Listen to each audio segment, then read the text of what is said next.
Welcome to Season 3 of Soccer Over Gotham, an NWSL podcast covering New Jersey, New York, Gotham FC. Hosted by Ruby Pinto and Gary Gibson. Welcome to episode 72 of Soccer Over Gotham. As always, we have another great show for all of you. But first, Gary, tell me, what do we have in this episode? We got a whole lot. Gotham gets the statement win we've all been waiting for in a 4-1 drubbing, a perennial top team OL Reign on the road. Gotham moves to the top of the table. We're going to celebrate that. Mewis, Farrelly, Sheehan, more on that later. Lynn Williams has quite a week. NWSL Player of the Week, and we're going to get into that as well. I can't wait. This week's guest is none other than Metuchen, New Jersey native, and your Gotham FC center back, Kristen Edmonds. Ruby, there's so much to talk about. Let's just get started. How are you? I feel like I've been really productive this week, and it hasn't been like nothing special at all, like nothing like I built the house or whatever, but I had just been simply adulting. I bought a filing cabinet. I'm that old that I need a filing cabinet now. But, since I've been busy, we had to push this recording one day, but it's okay. It's okay. We're still here and we're going to talk about this win because this win is very special. But how are you? I'm doing well. I have a feeling that Lauren Barnes is still checking under her bed for Lynn Williams this week. I know her. She's definitely having nightmares. Yes. Let's get to some Cloud9 news. Pride Raiser starts next month. You should all go to cloud9goth.com or find them on Twitter, Instagram at cloud9goth. There's something called the Pride Raiser. Pride Raiser gives money to LGBTQ plus groups, and it's started by all the supporter groups of the league and other sports as well. They're like MLS and stuff like that. So I am already pledged. Ruby, it's funny. I pledged last year, and I don't think Gotham scored a single goal the entire month of June. Maybe one. I ended up just donating. So this year, I hope the team makes me pay for it. Well, luckily for them, I don't think it's going to be one goal this year. Just in case, be ready. Yes, indeed. All right, let's get to some team news. Lynn Williams had a huge week. Well, yeah, like you said, a huge week. NWSL Player of the Week. She scored on her birthday and she got engaged. So wins all over. Like I said, she got engaged. And by the way, if you haven't listened to it, go and listen to the Snacks podcast and hear the story of the engagement. But if you don't want to go and listen to it, I will give you a summary about it. And long story short, her now fiance looked for the perfect place and he found a nice place in Liberty State Park. They were going for a picnic with friends, but their friends, they were like, hey, we're going to be late. We just got in a multiple car accident, which it was not true. It's all made up. They were just hiding in the park for the engagement. And then, Marlon set up his tripod to do a fit check. This is what they do. They're weird, but they do a fit check video. If you want to go check them out on Instagram, you can see those. So he was like, oh, let's do a fit check. And he started like recording and he got in one knee and proposed. He forgot his speech. Supposedly it was a nice speech, but it was beautiful and mainly thoughtful because Lynn mentions there that she wanted him to propose at a special beach in Australia where they met, and it's really special for them. But since they were not there, they were not in Australia, Marlon brought sand from there and 2 seashells that are really special for them from that beach. So it was really nice. Yeah, well done, Marlon. I've had some good weeks, but I've never had a week like that. Birthdays, NWSL Player of the Week, getting engaged, all that stuff. That's winning right there. Yeah, it definitely is. Yeah. All right, let's get to some other team news. 10,000 plus tickets were sold for the Pride Night match against the Wave June 4th. I can't wait. 10,000 tickets. That's amazing. And we heard they're opening the upper bowl for that game. So if you haven't gotten your tickets, go ahead and get your tickets. All Gotham players are going to be there. Alex Morgan is going to be there. And I'm just so excited to see the crowd This is the first time in franchise history, and I hope this is not the first and the last time they hit that milestone. The team deserves it. Yeah, it's going to give a pure ruckus in there. And I know Cloud9's going to bring it. And it's going to be loud. It's going to be fun. I can't wait. It's going to be awesome. Yes. Yes. All right. Also, Gotham and SL Benfica forged a strategic partnership, which is pretty cool. It's going to allow them to use each other's resources as far as their technologies, stuff like that. And also, it allows Benfica to go and take players from, say, Gotham's youth partners and stuff like that. So it's going to be able to build both teams. It's going to build the partnership. And sometimes these partnerships don't really mean much, where it's just like they share a player or two here and there. Mm-hmm. A good partnership was the OL Reign and OL. Remember that year they brought like 3 or 4 players over from OL, and they sent a couple players over. So those things can work, and I'm excited about it, but we'll see how it turns out. Yeah, and I think it's going to be really beneficial. Like, for example, this season we had that problem with, like, we had too many players in that roster. So maybe, like, we can use those players better. And, you know, since we're partnering up with Benfica, maybe they can go overseas and play instead of just letting them go. Yeah, agreed. All right, let's get to this game. This game was incredible. I can't wait to cover it. Let's go get to it, shall we? Let's go. All right, going into this game, first place is on the line. Gotham enters the match the best road team in the league. Our opponent, OL, hasn't lost a game at home this season, and they haven't lost 2 games in a row since 2021. So this is going to be a tough matchup going in. On the injuries, pretty much the same. Midge is still out with a hip injury. Onto the formation. This is where it gets interesting. For the first time this season, outside of the first game, which we're not going to talk about, Gotham has used a 4-3-3 or 4-5-1. It's pretty fluid. This time they come out in a 4-4-2. And Neiswanger is in left back. She returned for her. Jean, Krieger, and Bernina all the way on the right. And the midfield, we got Martin in for Long, Mewis and Farrelly, and Williams is in the midfield this time. And Sheehan and Smith are up top. I'm curious your thoughts on this interesting lineup, Ruby. Like many others, I was taken by surprise by this lineup up against OL Reign, which came out with a killer lineup too. We were missing O'Hara, Long, Ryan, which on paper are significant absences. However, we did have Farrelly in the midfield, and personally, I think she thrives in that position. It's where she truly shines and excels. What about you? Yeah, I think soccer is about partnerships when it's on the field, and I thought the partnership of, we'll get to it later, but Farrelly and Mewis I thought were just incredible pairing in the midfield. I thought this lineup was interesting, and the fans and even myself were a little bit miffed by this attack. I messaged you, Ruby. I said this is either going to show a lack or an abundance of confidence in this team from Amoros. So you got no Long, no O'Hara, Sheehan's up top, Williams coming out of the midfield, not as a winger, which was, again, interesting. This was OL's best 11 minus Lavelle. Gotham's toughest test of the season, and this is the lineup that they came in with. I was really intrigued by it, and oh yeah, mad scientist Amoros strikes again. Yes, indeed. It seems like Amoros is embracing his inner mad scientist with these bold and unconventional moves. It keeps us like on our toes, and it adds an extra layer of excitement to the match. Like, we were wondering exactly what's gonna happen.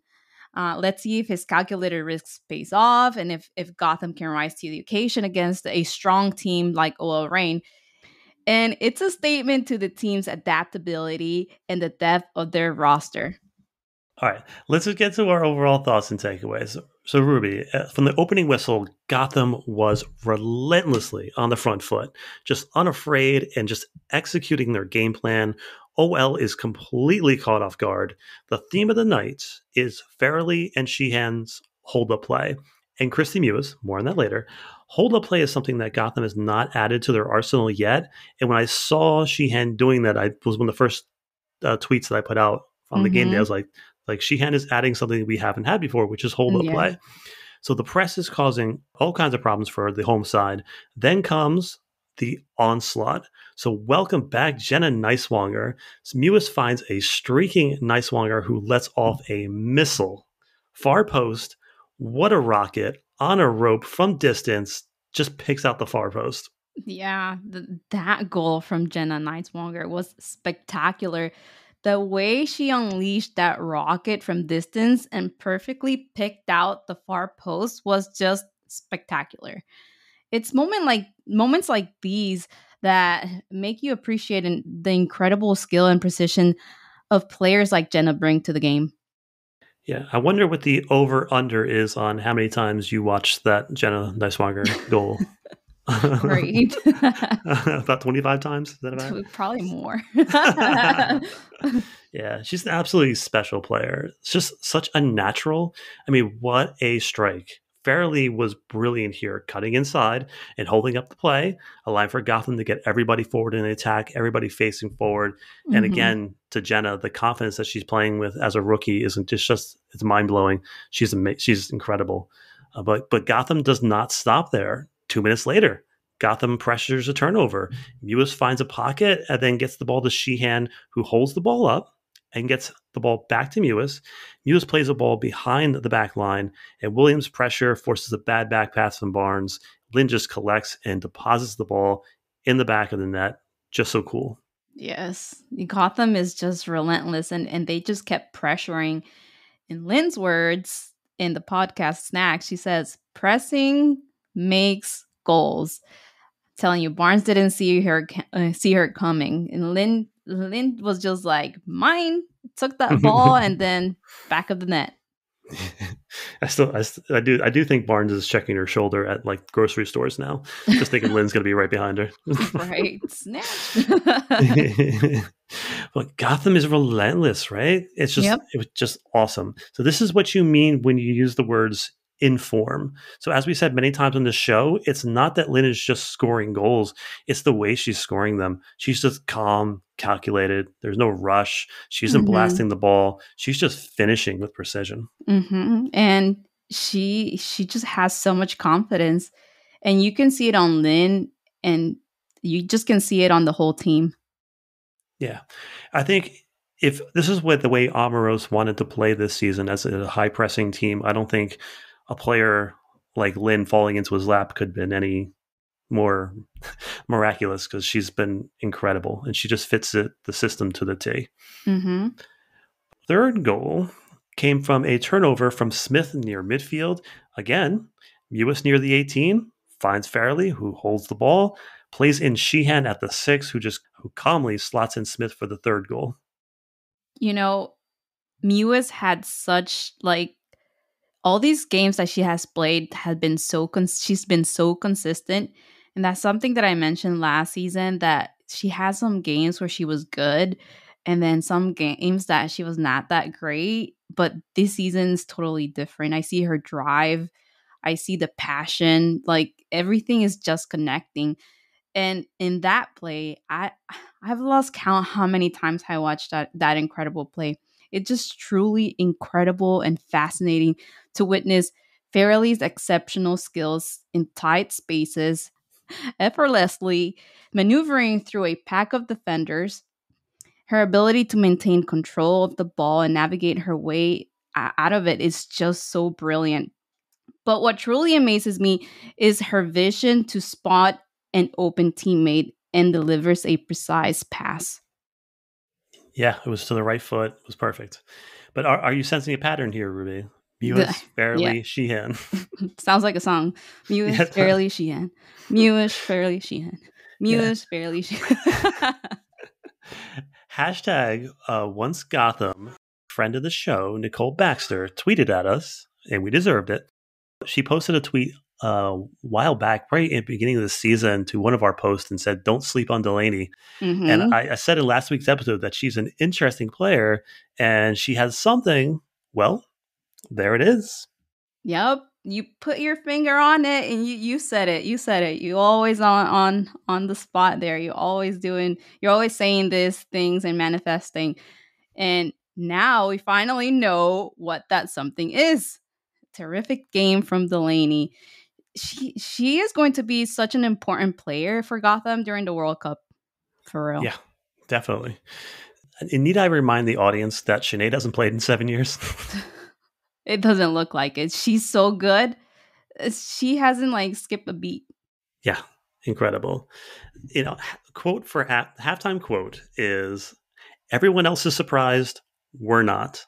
Lynn Williams on the first half dominance. I love that quote. We need to like frame it or something to like print it out. Everyone else is surprised. We're not. And another quote is, people still have in their minds last year's Gotham. That's another quote from Lynn Williams. And I'm not gonna lie, last season was a little traumatic. Yeah. But we're healing. We're healing, people. We're healing. We're on the top of the table now.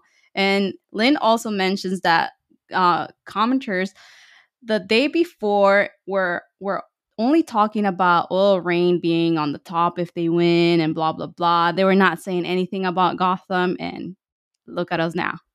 Yeah. Let them continue to do that. It's fine. I as a former player, I prefer if the media was always talking, Right? Yeah, the other way. Kind of fuels you, like makes you want to go out and win. Yeah. So let's get to the second half. Gotham's press in this one, it just worked to perfection, and it was set up perfectly. Gotham was forcing OL to their left, away from Huerta. 80 touches for Hyatt, Barnes, and Cook, and only 47 for Huerta. As soon as the ball found its way to Barnes, Gotham would collapse. Both Mewis and Farrelly would collapse on the two defensive midfielders, and it was kind of lights out. They kind of forced balls into Lynn Williams, who was able to close space quickly. She was just forcing turnovers. She had 10 recoveries and 2 interceptions. Wow. Such a great game from Williams. And again, I'm telling you, Barnes must have nightmares from that night. They got destroyed. But and also Gotham managed to keep Huerta quiet. Yes. This is the second game in a row they've been able to do that, which is good. The fourth goal comes from, here, you ready for this? Delaney first holds up the ball in our defensive third and finds an outlet to start the attack. Mewis finds Williams behind a beautiful long switch, and then goes back to Mewis, to Delaney on the opposite side this time, who, you guessed it, holds up the ball and goes across the defense, pulling every defender to the right. She finds Jenna Neiswanger with her high soccer IQ, just plays the ball back into that vacated space. Bernina just bowls her way 1v1 to her first. I can't believe that Jenna just kicked that ball. She has, like you said, that high soccer IQ. I was like, that was Jenna? Really? Wow. But that one-on-one is everything. That was everything. Bernina, her finish with her left foot was a true display of just instinct and quick reflexes. Without hesitation, she let her instincts just guide her. Some players have to position the ball for their right foot. Sometimes doing that extra touch gives the goalie the time to react and block that ball, but not Bernina. Go, Bernina. Yeah, there's a ton of similarities between Mewis and Neiswanger. Obviously, they're both some of the most purest left-footed strikers of the ball. Mm-hmm. They both have super high IQs and can just put the ball anywhere. And yeah, I'm just excited to see. It's like with Jenna, to have Mewis to look after her and to show her how to be a pro is just going to be. It's going to be fantastic for her to be able to grow next to Mewis. I'm excited about it. Yes, I'm really excited too.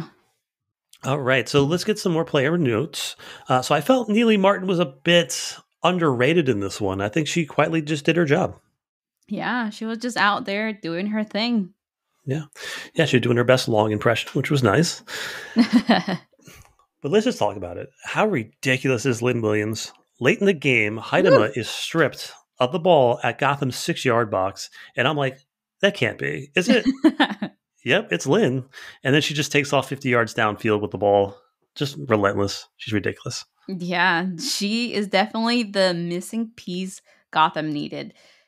A player of her caliber to get the job done. She just gets it done. That's it. Her arrival just brings a new level of talent, feeling like a crucial role that was previously lacking at Gotham.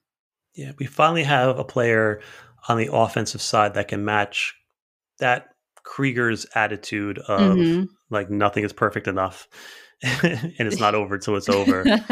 There was one moment in the game, it was late in the game, and I was across from OL, and Ali gets in the way of the cross, but the ball goes out of bounds. It's like 75th minute, and she just puts her hands up and she's like apologizing. I'm like, why are you apologizing? Like, it's just, you did a good job. Like, but for Krieger, it's like Not nothing is enough. perfect. Yeah, nothing is good enough. So, but we have someone now on the offensive side of the ball that has that same attitude and just relentless. Yeah, I'm just super excited about this club right now. But let's get some takeaways, Ruby. So we've been asking for a statement game from this club forever. So we Mm-hmm. knew that they were capable, but they just haven't put it all together to not only do that away in Seattle. I mean, honestly, nobody does that. Seattle hasn't lost a game at home this season. To completely dominate the way they did, to score early, to take the crowd out of it. This was last season's Shield winner, and with their best 11. This is the best Gotham performance since we've been covering this team. By the way, they only got the shield because Gotham gave it to them because Shit is true. they were able to take it away from the Thorn. So you're welcome. But yeah, absolutely. This outstanding display by Gotham was a statement of their growth and potential. It's really evident that they have to come to their own and delivering a performance that will be remembered as one of the best this season so far. Yeah. Honestly, it's always about controlling what you can control. So this win puts Gotham in a great position to head into the World Cup break. Again, we'll be missing players, but so will everybody else. If Hmm. this game proved, without a doubt, that Gotham is multifaceted and has a diverse roster to solve most problems. And it proved without a doubt that Gotham is a top team. Yeah, the way they dominated against a top team and showcase their skills with confidence was just truly remarkable. This milestone achievement will without a doubt be a turning point for the team and also a source of inspiration for the future games. No doubt. We're all about context here and telling the story of this club. This start is historically good. It seems like every week we're having like this hasn't happened since, and honestly, we're here to root for the team. We're here to promote the team or all that stuff. But I'm also here to we are here to root for the fans of this team as well. These fans have been through so much Yeah. over these past decade, and it hasn't been good. And to just it was an absolute party on Twitter and on Instagram. It was just good to be able to just see the fans of this team, like just being able to like have that moment of just pure joy and just supporting each other. And yeah, they haven't had that. So it's just like letting off steam that's been building up for nearly a decade. It was really nice. Yeah. I liked it. Yeah, and going back to what you were saying, this hasn't happened since blah blah blah. Yeah, like you said, it has been tough for Gotham back then, Sky Blue, and that's another reason, for the rebrand to change, the culture, mentality, the whole thing around. And it looks like 2023 is their year, and they're doing it. The future just looks incredible. It looks promising for Gotham, and we just can't wait to witness their continued success on this incredible journey.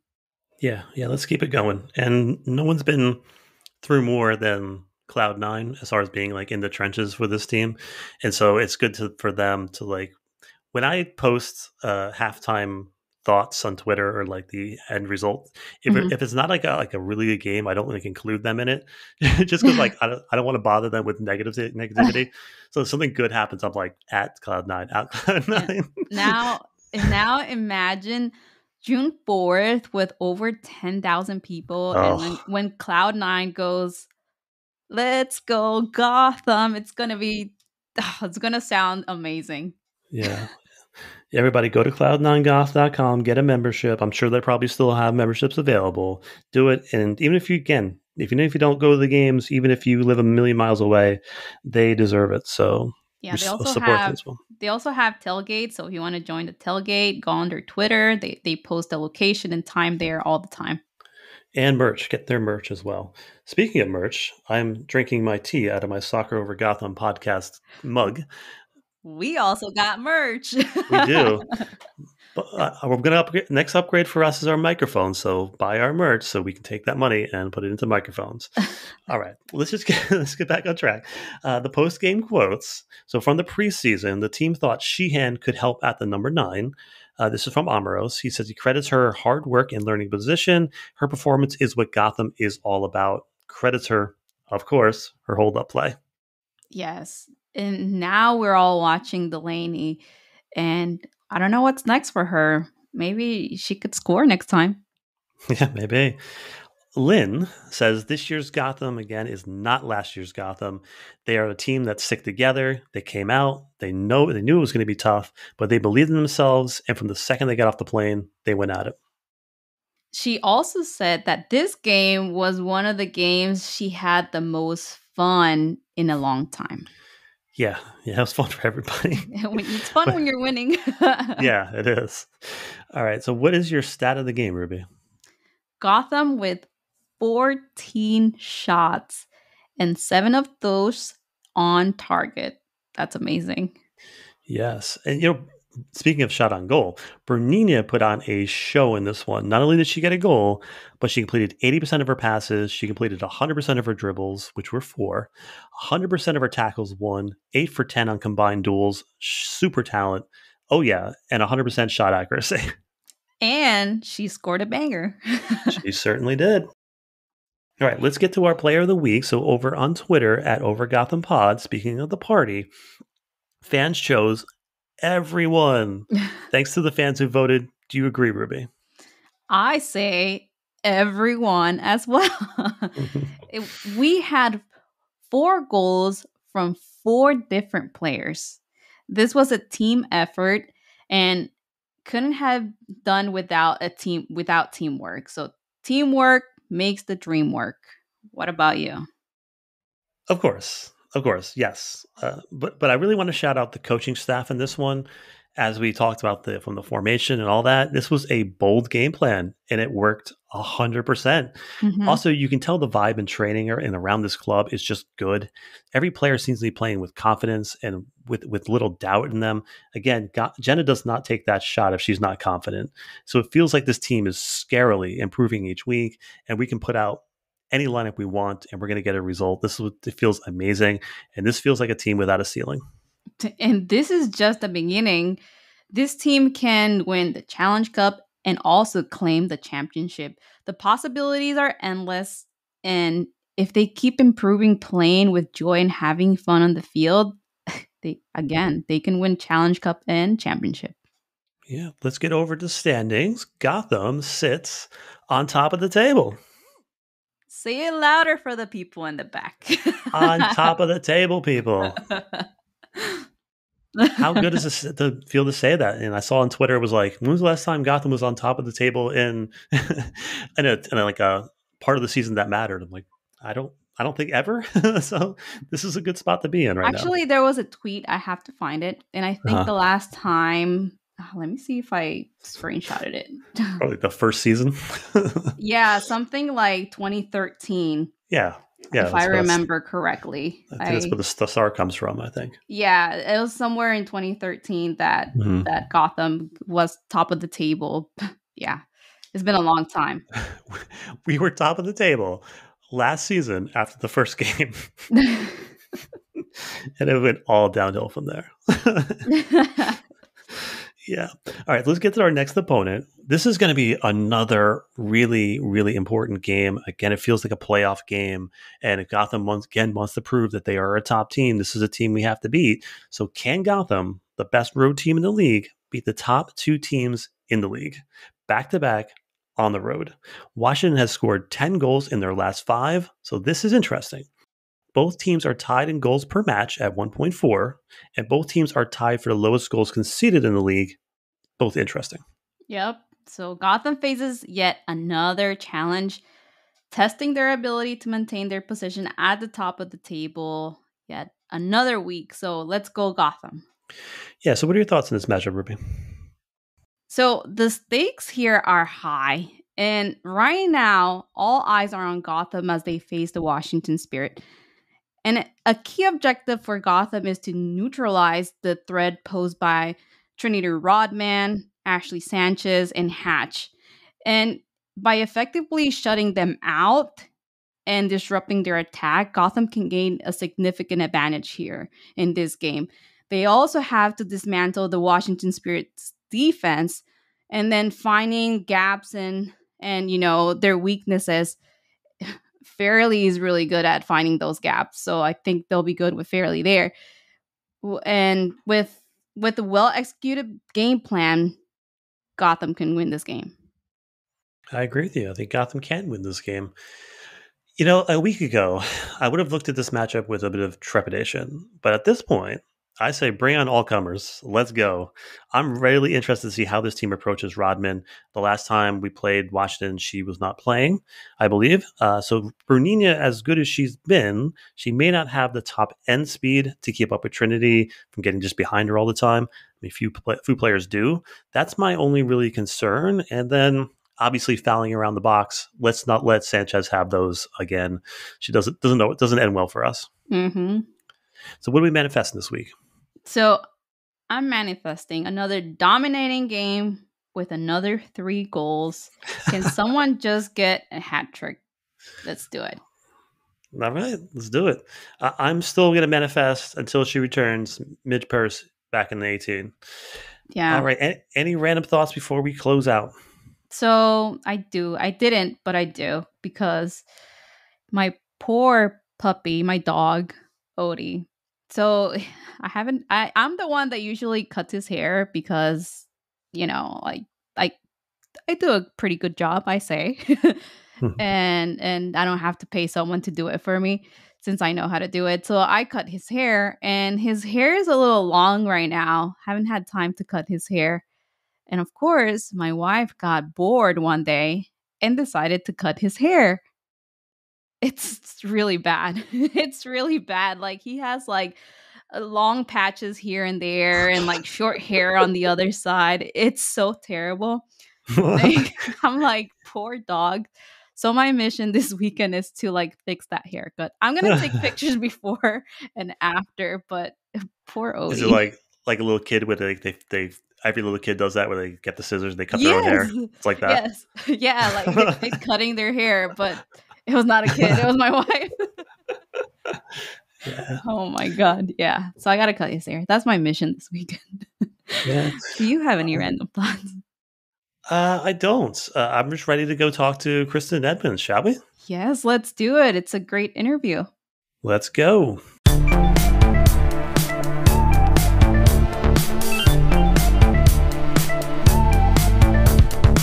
Hi, fans. I've been saying this for a while, that there may not be a more Jersey player not on this roster than Kristen Edmonds. I am glad she is here. Central Jersey to the core. Incredible talent. We really wanted to get her perspective on her remarkable soccer journey and her longevity in the sport. And of course, we have to ask her about playing with Ali Krieger in her final year. But, let's get to it.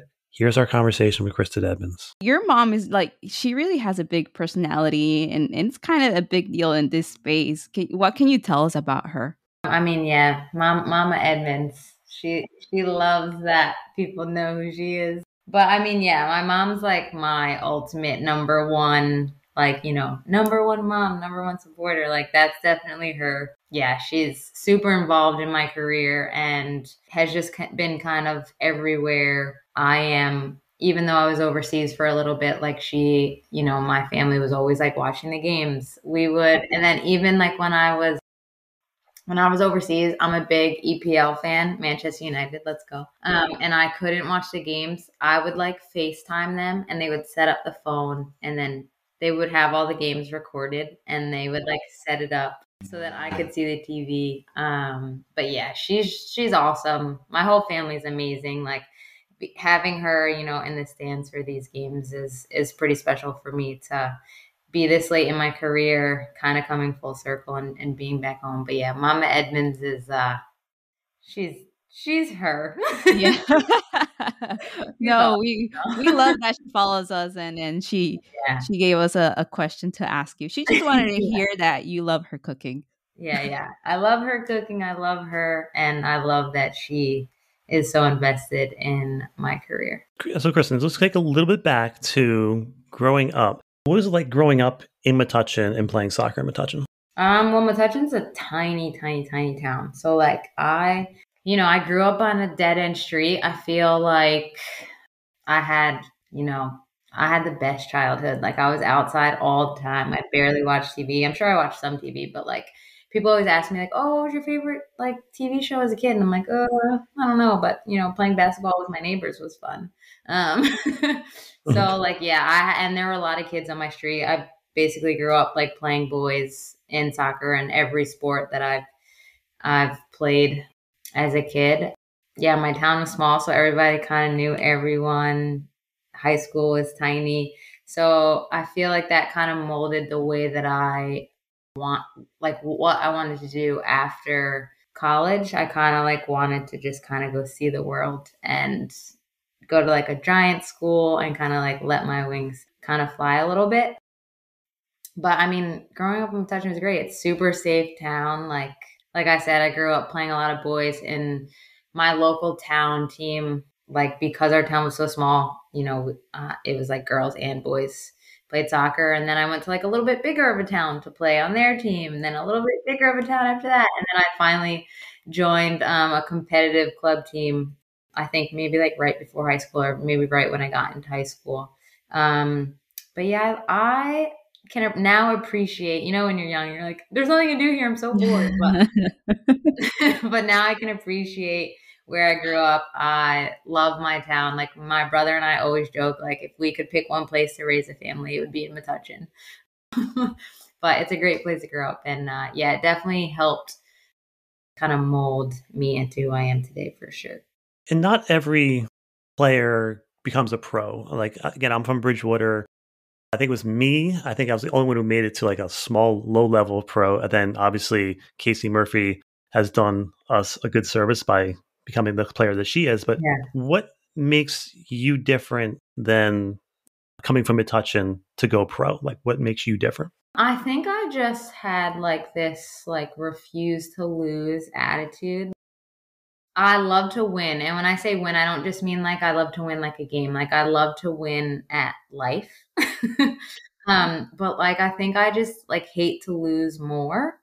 So whenever I kind of like I was also like I'm not the biggest person now, but I was tiny as a kid. Like I was little. So I was like this like little underdog coming from a really small town and nobody kind of rated me at all. So I kind of was just like, I'm going to prove everybody wrong, chip on my shoulder, and I'm going to win. So I think that kind of was just how I did things. And I was told no so many times, but I'm that person that's like, well, you don't believe in me, but I do. And my support system believed in me as well. And I didn't have to do anything by myself. Like they were always there to support me, always with me. So I think a combination of all of that kind of helped me for sure get to this level. I mean, you did do some things on your own. I know, like, 'cause you graduated the year before, I think the NWSL was a thing, right? College, yeah. College, yeah. Then you went to Iceland, then Russia. What was that like for you? That's quite a journey being away from family after being, Central Jersey your entire life. Basically, yeah. Yeah. Yeah, so actually when I graduated college, it was the WPS. And yes. I tried out for Sky Blue.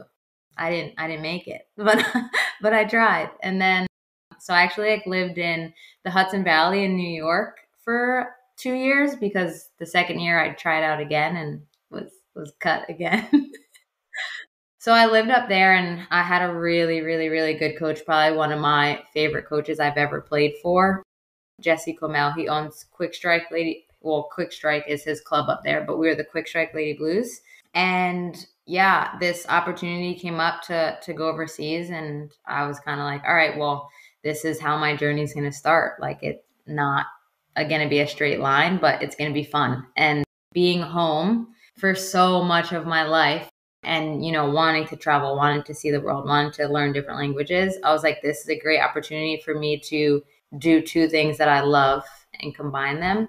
So I kind of jumped at it. Yeah. And then playing in Iceland's absolutely beautiful country. I tell everyone, if you have, especially from New Jersey, it's like a 4.5 hour flight or something. It's like Wow. closer than California.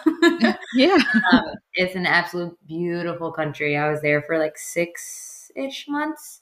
And it's one of my favorite places I've ever been. Won a championship when I was over there. So that was really cool. And then, yeah, Russia was awesome as well. Some people ask me, they're like, how was Russia? Like expecting like the worst stories. And I'm like, I loved it. I thought it was amazing. Like I had so much fun. I learned the language, everything. But yeah, those experiences for me also forced me to grow up and forced me to figure things out on my own. I could always call home or like it wasn't Zoom back then. It was like, Skype. I would Skype, Skype yeah. home. And yeah, I of course did get homesick for sure. But yeah, I grew up. I enjoyed the moments that I had. I enjoyed learning different cultures and other languages and playing different styles of soccer. So yeah, all of those things kind of also made me into the player that I am, as well as, the person, because I've kind of been all over. You have. And also, congrats on 150 NWSL appearances. That's Thank pretty you. crazy. Thank you. I was shocked as well. My coach was like, Kristen, get in the middle of the circle. And I was like, oh no, like what ball did I give away? What am I getting in trouble for? And he was like, 150 games. I was like, wait, what? How long have I been playing? Like that was crazy. But thank you. I appreciate it. Looking through like your journey, and I'll say followed you for a long time through, your Orlando times and KC times. And it seems like if you follow your career, there was always these little off ramps that kind of pop up on your journey. I think one time you were going to be a coach in Florida or something for like a school, Yeah, I was a coach actually. Yes. okay, you Yeah, I were, coach at a right? private school. Yeah. What keeps pulling you back? I'm just so passionate about the game. Like I have thought about retirement multiple times, but in my off seasons, I really miss playing.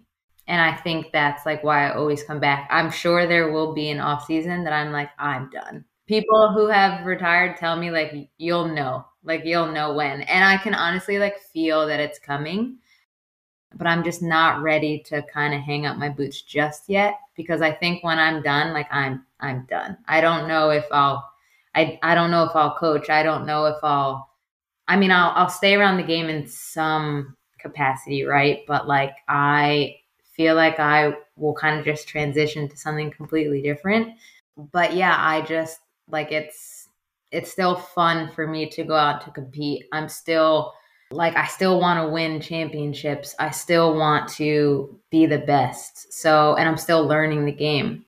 Like this, I'm in another position that I've only really been in for just over a year. So like for me to still be evolving in this game and still wanting it just as much as I did when I was younger is the reason that I'm still playing, and hopefully my body can keep up with me for a little bit longer.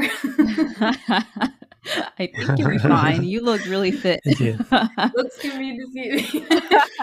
Nobody has to wake up next to me the day after the game. I feel a little bit different in the way that I look, but yeah, no, it's still fun. It's still a lot of fun for me. And by the way, welcome to Gotham. Thank you. It's your new home. Sky Blue didn't want you, but Gotham did. No, but for real, talk to us about your decision to join this team. To be honest, it was probably like the toughest decision of my playing career. Obviously, with Kansas City, we had just gone to the final. Yeah. But for me, being a free agent, to be able to have a say in what I wanted to do was massive for me. I've been playing for so long, and in this league, like you have no rights to do anything. So that CBA for somebody like me who's been kind of going along this path of, well, you're going to be here, you're going to be here, you're going to be here, and have no say. I was like, I get to decide. And, it came down to Gotham and Kansas City. And the ultimate factor, obviously there's pros and cons wherever you are. But the ultimate factor for me was, being like coming back home and playing and trying to bring a championship here in front of my family was like, there's nothing that really matches that for me. With everything that I've been through in my career, like the injuries and then getting, cut from teams and maybe retiring, not sure, where my next place is going to be, and having my support system kind of support me through all of the ups and the downs. Yeah. To be able to come back and kind of do it in front of them and then be at every home game was just something that I feel like a lot of people don't really get to have. And in my career, that's just something super special for me to kind of be able to I don't know if it could end here. We'll see. But just to even just be here and have them experience a little piece of my journey in person with me is something that I couldn't turn down. So you could say that before you retire, getting a championship here in front of your family would be like the ultimate goal before retiring, right? Oh my gosh, that would be amazing. Yeah, that would be something I can imagine, and I can't even imagine it. Like, winning a championship for my, home state with my literal home with me would be, that'd be awesome. And I'm extremely happy with my career and how it's gone. And I have done things that I never thought that I would, right? But like, just to keep adding these cherries on the top. Yeah, that wouldn't hurt. Exactly. and also, so Ali Krieger, you know her well. You have played with her in Orlando and now Gotham. She says she takes credit for bringing you to Gotham. Is that true? What makes her so special? I do remember having a conversation with Kriegs. Yeah. In the off season, kind of about Gotham. I did my homework. I did my homework for Kansas City. I did my homework for Gotham. And, obviously Ali Krieger is Ali Krieger. She's a good friend of mine as well. And, I thought, playing next to you wouldn't be the worst thing. I guess you're an okay player. No, but, she has, such a decorated career, and, she's such an amazing person. And, having played with her before, there was a comfort level there. So, I thought, this could be cool again. But yeah, no, me and Kriegs did have a combo, but, my family was the ultimate decision. But she may have helped a little. That's good. But now that you mentioned your family, they've been to the games, right? Yeah, all of them. Yeah. So what is it like to play in front of your friends and family? Yeah, it's cool.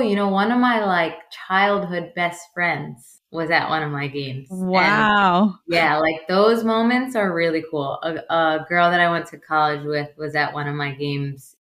Just the people that I've grown up with, and kind of know my story or have, even followed along with it, get to come and see it live, which it's really cool to be able to have that and to share these moments, with people. Yeah, it's kind of like unexplainable to just look up in the stands and be like, I'm in my home, stadium. And I grew up watching the Metro Stars, now the Red Bulls.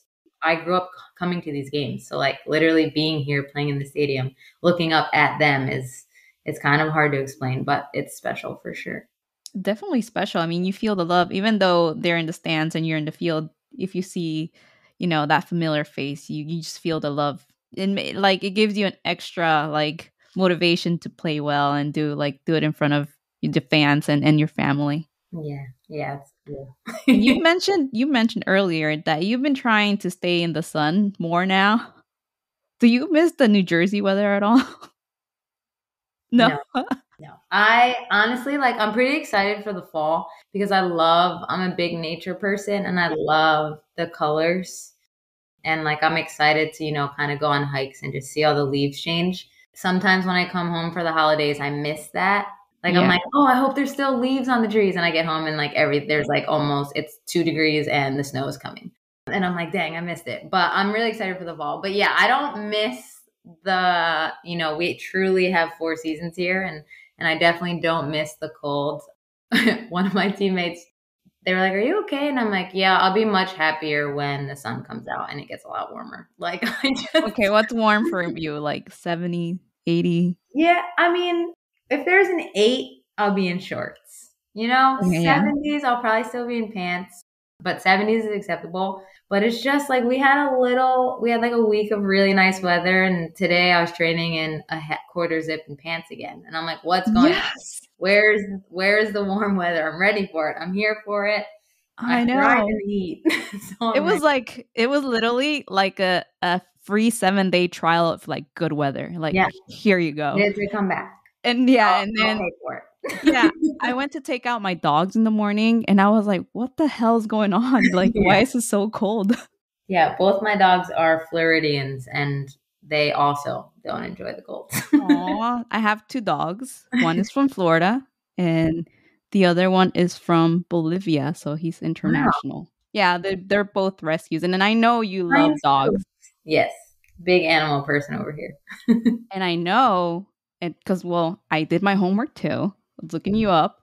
And I know you want to open like either a daycare or like a shelter for animals. And Yeah, that's something I really want to do too because there's a lot of like older senior dogs that nobody wants. So I want to like create like a sanctuary for all these dogs and just like have a happy life, you know, because they're old. So whatever rest of the life they have, like have a great life. yeah, yeah. I love that. Yeah, no, it's definitely something that I have considered, post soccer life. I had like a little small dog walking business in Orlando when I played down there, kind of on the side, and I absolutely loved it. And I've always said like I want to open up a doggy daycare, dog walking company, and then if I could, even a shelter for those reasons exactly. Both mine are also rescues, and yeah, I think it'd be cool. And you can't really have a bad day when you walk into work and you have animals just running up to you as happy as can be. I know. I think the only reason I come back home is to see my puppies. Yeah. All right, I have 2 more questions, and then I think we're going to be good. But first, I just want to say congrats on being inducted into New Jersey Girls Soccer Coaches Association Hall of Fame. All right. Thank you. Thank you. So, what does that mean to you and your future?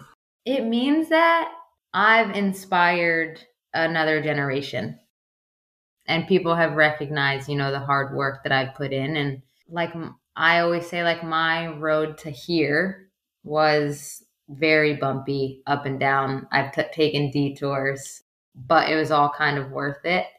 And yeah, and I'm very happy with the way things have turned out. And obviously, there's more in store for me. But to be able to inspire, the next generation to come, young girls and boys. Like when I gave my speech, I had parents, kids come up to me and ask me questions and talk to me after. So just to kind of be in that light is something that I didn't really expect because, you're playing and you're kind of just thinking about playing. But now the later I get into my career, I think about like, how can I leave the game better off than when I started, and how can I, inspire this next generation to continue to build and grow the game. Being inducted into that kind of made me realize like I did something right and to keep going. This is true. I have been coached by Kristen Edmonds, and you're very tough. So I am a pretty tough coach, I'm not gonna lie. I am pretty tough. I have one more question. So the team decided to go quality over quantity in this year's draft, and they got Jenna Neiswanger. She's been a revelation so far. So what's it like playing with her, and what do you think her ceiling is if she has one? I mean, yeah, Jenna's been great for us. She has kind of been on this incline since preseason.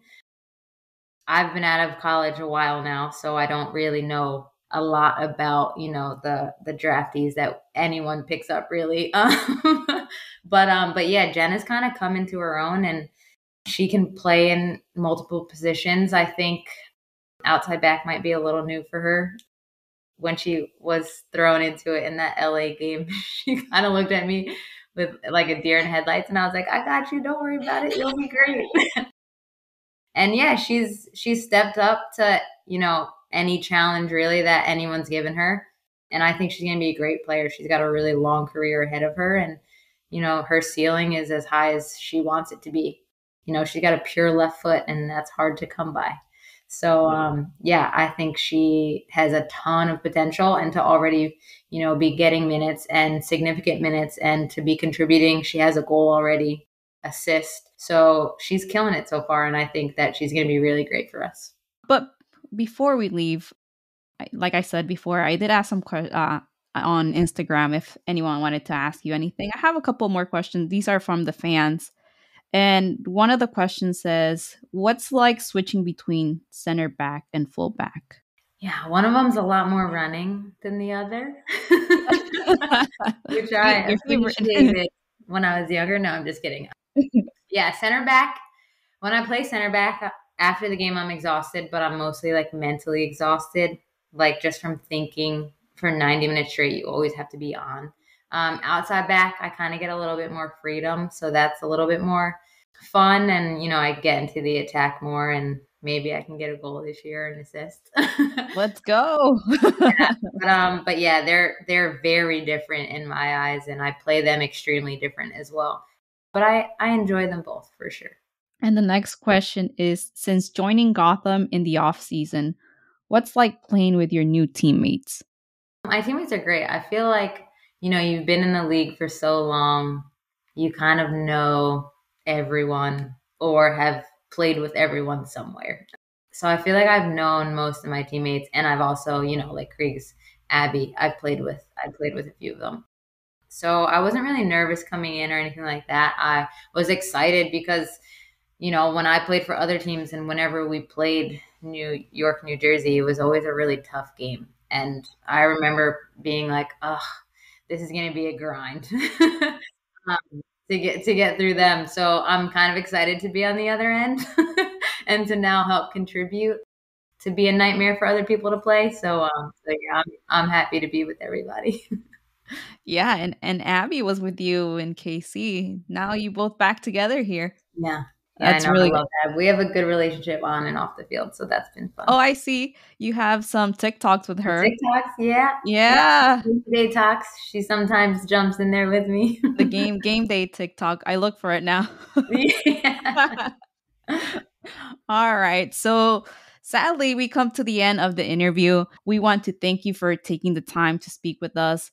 There is like so much more we would love to ask you. Maybe you'll come back later, but your story is incredible. And of course, if you ever want to come back, you're more than welcome. Awesome. Well, thank you so much for having me. This was fun. Yes. So Gotham returns to action Sunday on May 28th, away at Washington Spirit. We're ready for this matchup against the Spirit. Are you ready, Kristen? Of course. Born ready. We're ready.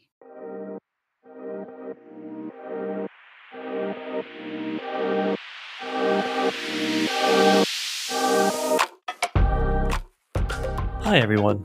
This is Gary. Thank you for listening and supporting our project. Here are other ways you can support the show and connect with us. First, word of mouth is everything. So please share our show with anyone who might listen. Also, please rate us 5 stars on Spotify and review us on iTunes. You can purchase our merchandise at the TeePublic store. Join in the conversation on Twitter at OverGothamPod and Instagram at SoccerOverGotham. Lastly, you can email your thoughts and questions at soccerovergotham@gmail.com. Once again, thank you.